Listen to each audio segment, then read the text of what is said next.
L'enregistrement est en cours.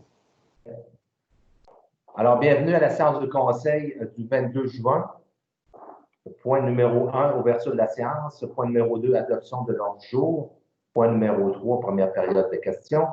Point numéro 4, présentation et assemblée publique.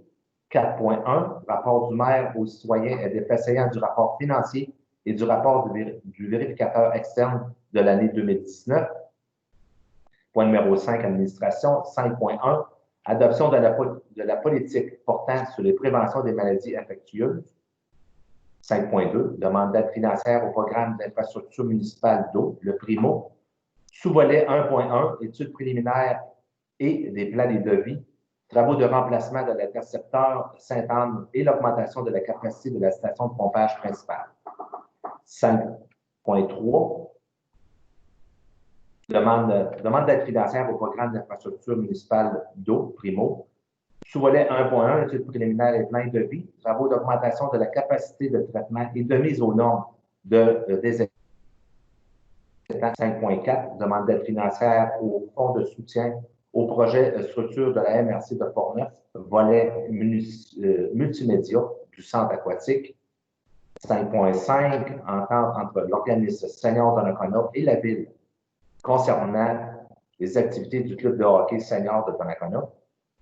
5.6, prolongation jusqu'au 10 août de l'annulation du taux d'intérêt et des pénalités pour les taxes. Compensation et tarifs impayés afin d'alléger le fardeau fiscal des contribuables. Point numéro 6, législation et greffe. 6.1, avis de motion et dépôt du projet de règlement modifiant le règlement numéro V581, imposant les taxes et compensations pour l'année 2020. Point numéro 7, gestion contractuelle, aucun point. Point numéro 8, urbanisme et développement économique, aucun point. Point numéro 9, ressources humaines, aucun point. Point numéro 10, autres sujets. 10.1, reconnaissance de la Fondation d'aide au sport amateur de Portneuf, la FASA, à titre d'organisme reconnu en vertu de la politique de reconnaissance des organismes de la ville de Donnacona. 10.2, reconnaissance de comité de jumelage de Donnacona-Jarnac à titre d'organisme reconnu en vertu de la politique de reconnaissance des organismes de la ville de Donnacona. 10.3, prêt de l'ARENA à l'organisme senior de Donnacona pour la tenue du repêchage de la SH, de correction de la LSH 3AQ. Point numéro 11, deuxième période de questions. Point numéro 12, affaires nouvelles. Monsieur le DG, est-ce qu'on a des affaires nouvelles? Non, de mon côté, je n'ai pas d'affaires nouvelles. Maître Gignac? Non, moi non plus. Du côté du conseil? Non. Continuez. Alors, point numéro 13, dépôt des documents.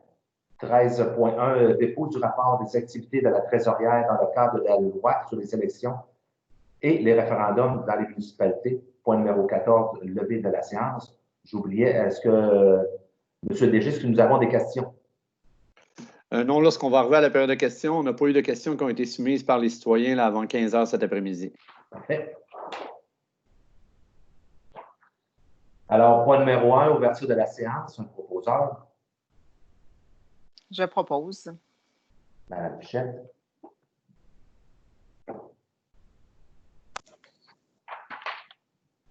Alors, point numéro 2, adoption de l'ordre du jour. Je propose. OK. Alors, point numéro 3, première paire de questions. Alors, si je comprends bien, on n'avait pas de questions, Monsieur le directeur général? Non, en effet, on n'a pas reçu de questions pour la séance de ce soir des citoyens.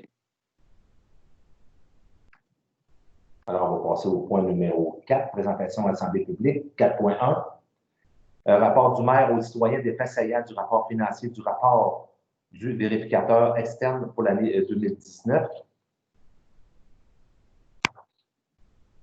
Alors, mise en contexte, conformément à la loi sur les cités et villes, le maire fait rapport aux citoyens des faits saillants du rapport financier et du rapport du vérificateur externe pour l'exercice financier se terminant le 31 décembre 2019. Le résultat de 2019 L'audit des livres de la ville de Donnacona a été effectué par la firme Bédard Guilbeault Comptable Agréé. Cette firme a procédé à l'audit des états financiers consolidés de la situation financière de la ville de Donnacona et ses organismes sous son contrôle au 31 décembre 2019.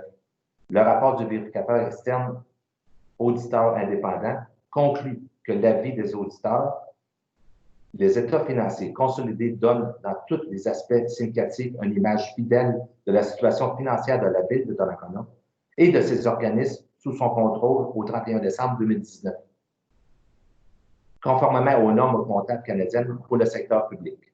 Excédent du fonctionnement réalisé, 882 441. Revêtement de fonctionnement, 12 878 610.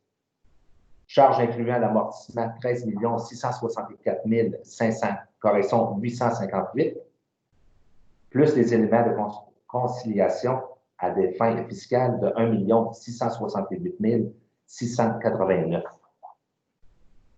Éléments exceptionnels.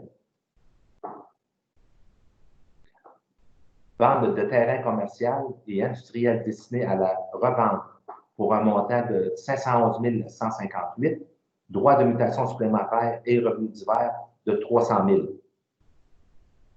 Point numéro 2, réparation d'une fuite majeure à l'usine de filtration au coût de 85 000 et déplacement de la pompe incendie à l'usine de filtration au coût de 38 000 et 1,5 million, correction, 100 417 a été utilisé en remboursement de la dette. Excédent accumulé, l'évolution. Alors, excédent de fonctionnement non affecté pour 2017 de 1 127 130, pour 2018, 712 532 et pour 2019, 997 257. Excédent de fonctionnement affecté, maintenant, pour 2017, 607 172, pour 2018, 1 059 213 et pour 2019, 1 128 801. Total d'excédents accumulés pour 2017, 1 734 302, 2018, 1 771 745 et 2019, 2 126 058. Endettement total à long terme au 31 décembre 2019 pour la ville de Donnacona en 2017 de 8 972 746, en 2018 de 9 323 687 et en 2019 de 10 16 150. Emprunt fait pour le gouvernement, autrement dit pour les subventions, en 2017 de 3 692 830, en 2018, 5 237 790 et en 2019, de 6 204 100. Endettement total pour 2017, de 12 665 576, 2018, de 14 561 477 et pour 2019, de 16 220 250.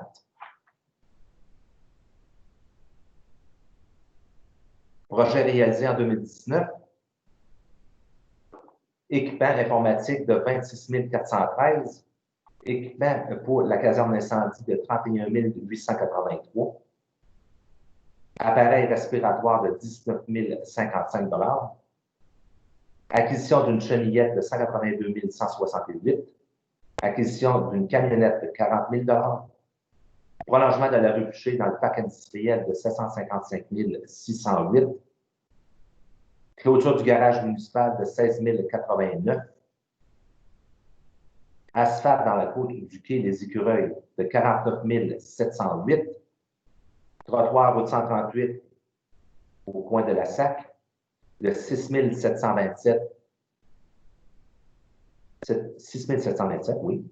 Acquisition de 2 remorques au montant de 6 210, épandeur pour le côte à côte de 5 983, caméra d'inspection pour les travaux publics de 11 543, silhouette de sécurité routière 5 566, Entrepôt produits chimiques, l'usine de filtration, 173 525. Analysateur de chlore, 5 761. Fan de chlorification automatique, un montant de 13 000. Le regard d'accès d'épimètre au montant de 25 085. Changement du système d'éclairage de l'usine, 26 418. Poste cyclable sentier, 19 688. Plantation urbaine, 17 644. Enseigne André de la Ville, 57 391. Plantation dans le parc de Godin, 18 231. La clôture dans le parc des Anglais au montant de 4 532. Les changements de porte de garage au garage municipal au montant de 6 392. Début des travaux au centre aquatique de 2 241 254. Acquisition de terrain au centre aquatique au montant de 95 000 Le terrain de tennis, 121 807. Modernisation du terrain de baseball au montant de 24 457. La chambre d'informatique à l'Arena, 38 386. Le don de rue du développement Aube sur le fleuve au montant de 5 800 000. Alors, en conclusion, j'espère que ce rapport vous a permis d'acquérir une meilleure connaissance du bon état financier de notre municipalité. Notre situation financière est enviable. Je vous invite à consulter à nouveau au besoin. Ce rapport sera publié sur le web de la Ville. De plus, j'aimerais ajouter que nous avons des directives strictes qui sont émises par moi-même, le directeur général, M. Sylvain Germain, et Mme Julie Alain, directrice de l'administration. Ces directives sont suivies à la lettre par chacun des directeurs de département. De plus, le conseil municipal met l'épaule à la roue pour le bon fonctionnement et l'équilibre du budget. Toutes ces raisons qui nous donnent notre succès de notre ville. Merci.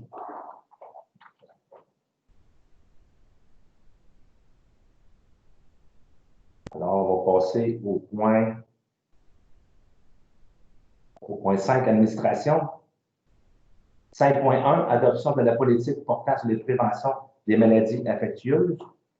La Ville procède actuellement à la mise à jour de l'ensemble de ces politiques, en plus de la mise en place d'une nouvelle politique. Dans le contexte actuel, il est opportun que la Ville adopte une politique portant sur la prévention des maladies infectieuses. La résolution est que le conseil municipal adopte la politique portant sur la prévention des maladies infectieuses. J'ai besoin d'un proposeur. Je propose. M. Pagé.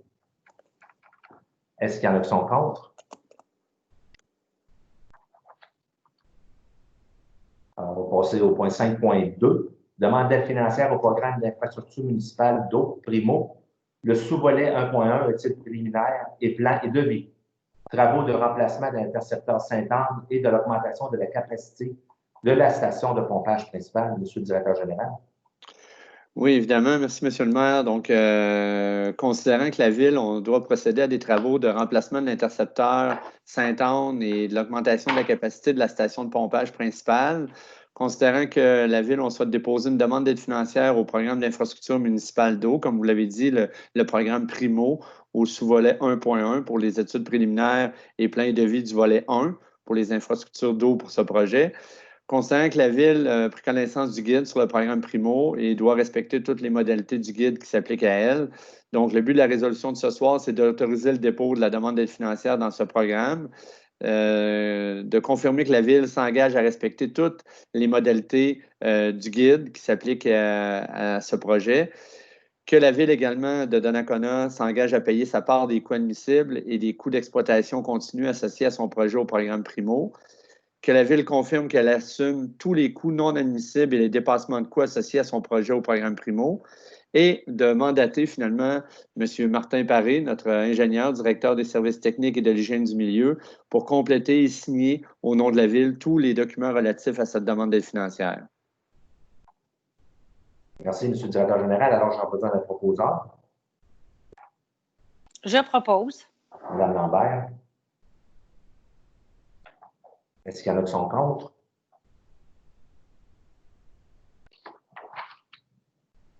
Alors, on va passer au point 5.3. Demande d'aide financière au programme d'infrastructure municipale d'eau, le Primo, du volet 1.1, études préliminaires, plan et devis, travaux d'augmentation de la capacité de traitement et de mise aux normes des étangs aérés, monsieur le directeur général.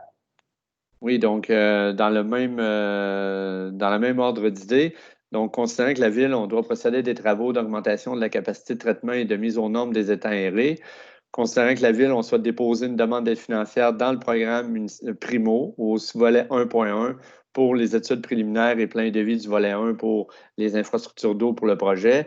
Encore une fois, on a pris connaissance du guide et des modalités du guide du programme Primo.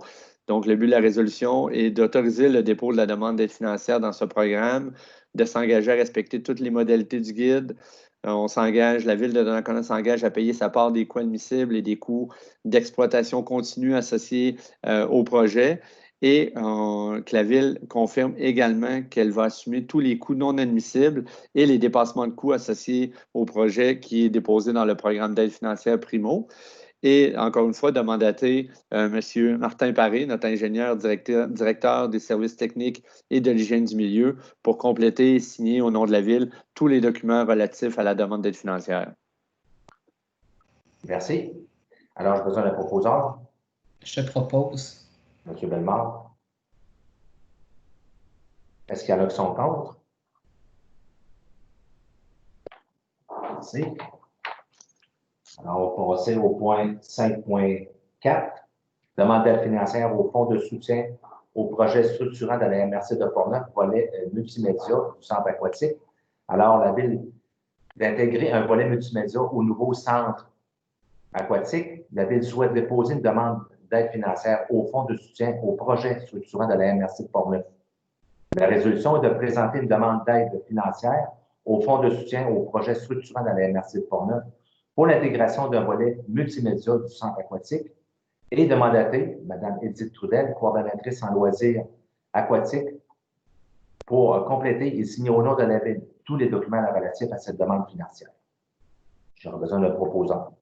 Je propose. Mme Blais. Est-ce qu'il y en a qui sont contre? Merci.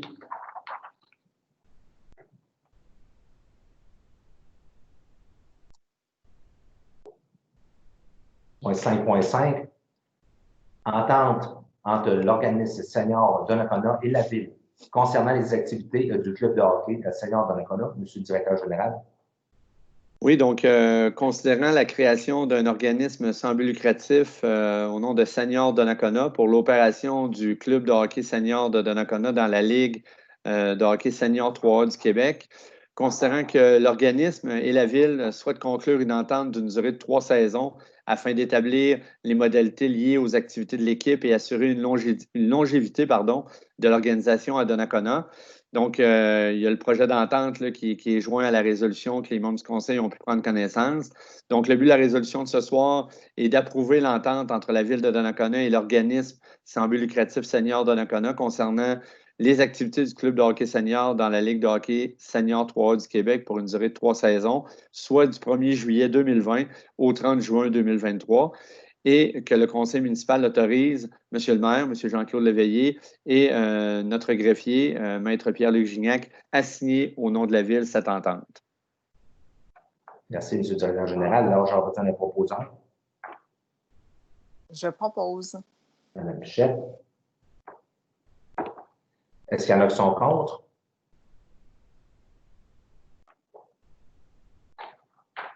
Merci. Alors, le point 5.6. Alors, prolongation jusqu'au 10 août de l'annulation de tous les taux d'intérêt et des pénalités pour les taxes, compensation et tarifs impayés afin d'alléger le fardeau fiscal des contribuables. Dans le cadre de circonstances exceptionnelles liées au COVID-19 et afin d'alléger le fardeau fiscal des contribuables, le conseil municipal avait décrété l'annulation du taux d'intérêt et des pénalités pour les taxes de compensation et tarifs impayés jusqu'au 2 juillet 2020, en vertu de la résolution numéro 2020-03-102 du 23 mars 2020. Dans le cadre du déconfinement graduel qui est en cours, le conseil municipal juge opportun de prolonger la mesure jusqu'au 10 août 2020 et que le conseil municipal annonce que la mesure prendra fin à partir du 10 août et que le taux d'intérêt pour les taxes, compensations et tarifs impayés sera fixé à 5 à partir de cette date. La résolution est que le taux d'intérêt sur les taxes de compensation et tarifs exigibles pour l'année courante et impayés à partir du 23 mars 2020, soit de 0 par année, est exempt de pénalité et que ce taux soit maintenu jusqu'au 10 août 2020. J'aurais besoin d'un proposeur. Je propose. M. Paquin. Est-ce qu'il y en a qui sont contre? Merci. On va passer au point 6, législation de greffe, 6.1. Avis de motion et dépôt du projet de règlement modifiant le règlement numéro V581, imposant les taxes et compensations pour l'année 2020. Maître Gignac. Donc, afin de mettre en œuvre justement la résolution précédente, donc la prolongation jusqu'au 10 août de l'annulation du taux d'intérêt et des pénalités pour les taxes, compensations et tarifs, là, et notamment là, pour prévoir un taux, le taux d'intérêt à 5 à partir du 10 août. Donc, il y a une modification qui est nécessaire au règlement V581, qui était le règlement adopté en décembre sur l'imposition des taxes et compensations pour l'année 2020. Donc, on est comme tout règlement, on est à la première étape de son adoption. Donc, on est à la présentation de l'avis de motion et le dépôt du projet de règlement. Donc, projet de règlement dont vous aviez copie dans vos documents. Donc, le règlement pourra être adopté là, à une prochaine séance du Conseil.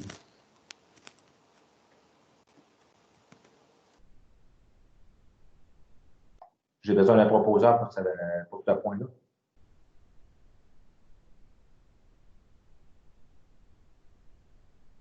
Bon, mais je propose. M. Pagé.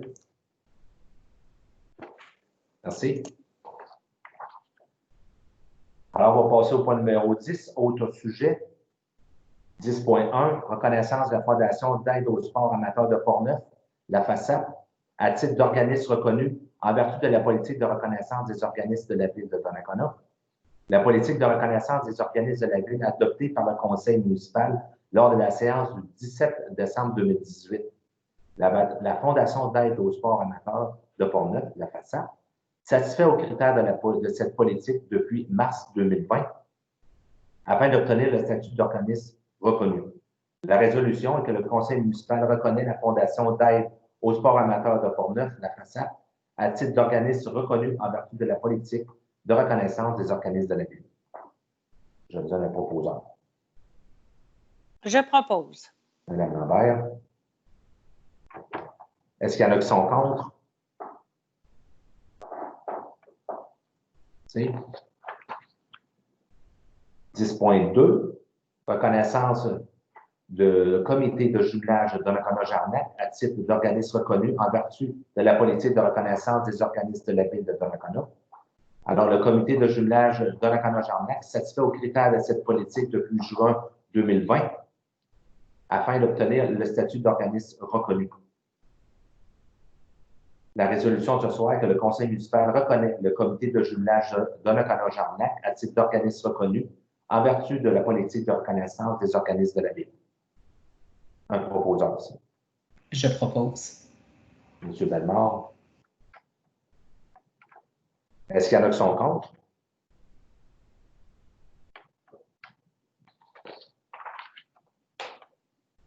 Alors, 10.3, près de l'Arena à l'organisme senior de Donnacona pour la tenue du repêchage de la Ligue de seniors de hockey 3A de Québec. La tenue du repêchage de la Ligue senior 3A du Québec se tiendra le 26 juin prochain. L'organisation du club de hockey senior de Donnacona est l'autre de l'événement. Afin de pouvoir respecter les mesures de distanciation physique et les recommandations de la santé publique, l'organisme souhaite pouvoir utiliser l'Arena. L'organisme demande également d'utiliser l'Arena gratuitement pour la tenue de ce repêchage. La résolution est d'autoriser l'organisme senior Donnacona à utiliser gratuitement l'Arena pour la tenue du repêchage de la Ligue senior de hockey 3A de Québec, qui se tiendra le 26 juin prochain. Un proposeur, Je propose. Madame Blais.